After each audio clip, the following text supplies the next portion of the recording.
Le 10e congrès de l'Association sénégalaise des gynécologues obstétriciens ASGO, couplé aux 3e journée franco-sénégalaise de gynécologie obstétrique, s'est déroulé à Dakar ce mardi 26 juin 2018. En effet, les congrès annuels de l'ASGO sont une occasion de partage et de mise à jour dans les domaines de la lutte contre la mortalité et morbidité maternelle et néonatale. Pour cette année, l'accent est mis sur l'infertilité, la pré-éclampsie, la prématurité, le prolapsus génital, les cancers gynécologiques et mammaires.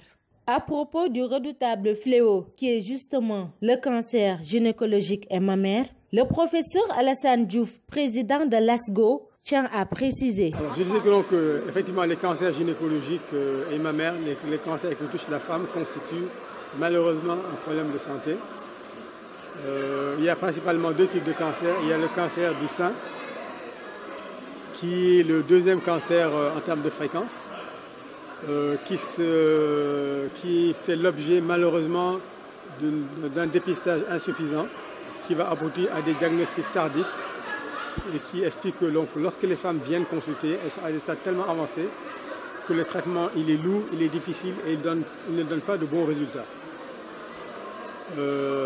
Donc là, l'accent doit être mis sur le dépistage. Il faut que les femmes pensent à faire de l'autopalpation et consultent régulièrement les sages-femmes et les médecins pour qu'elles soient examinées, pour que le cancer soit découvert à un stade suffisamment précoce pour pouvoir espérer une guérison lorsque le diagnostic est fait tôt. Le 2e cancer qui pose problème, c'est le cancer du col de l'utérus. Ce cancer du col de l'utérus, malheureusement, il vient au premier rang des cancers qui touchent la femme.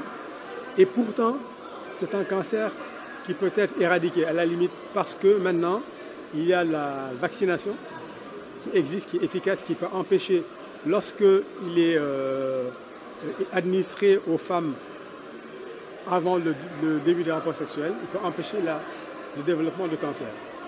La 2e raison, c'est qu'au-delà du vaccin, il y a le frotissage vaginal et les tests de recherche de l'human papillomavirus, qui est la cause du cancer. C'est des stratégies qui sont disponibles et qui, si elles sont appliquées régulièrement et à large échelle dans une politique organisée, va permettre de dépister des cancers à temps et de les traiter et de façon à ne voir pratiquement pas de cancer du col. On peut le voir dans certains pays, comme les pays scandinaves, où vraiment le système de santé est très performant. Revenons sur les défis de la santé de la mère et de l'enfant, le quotidien de l'obstétricien, l'homme de l'art dira. Les défis en matière de santé de la mère sont nombreux, mais les plus préoccupants dans nos pays en développement, c'est de lutter contre la mortalité et la morbidité maternelle et périnatale. Et ça, je peux dire que d'énormes efforts ont été consentis par le gouvernement du Sénégal, avec la formation de beaucoup de gynécologues, la formation de beaucoup de sages-femmes, ainsi que leur recrutement et leur affectation dans des zones où les populations ont besoin donc, de compétences. Et à ce point de vue, les indicateurs ont montré qu'il y a un recul net des taux de mortalité maternelle et des taux de mortalité périnatale.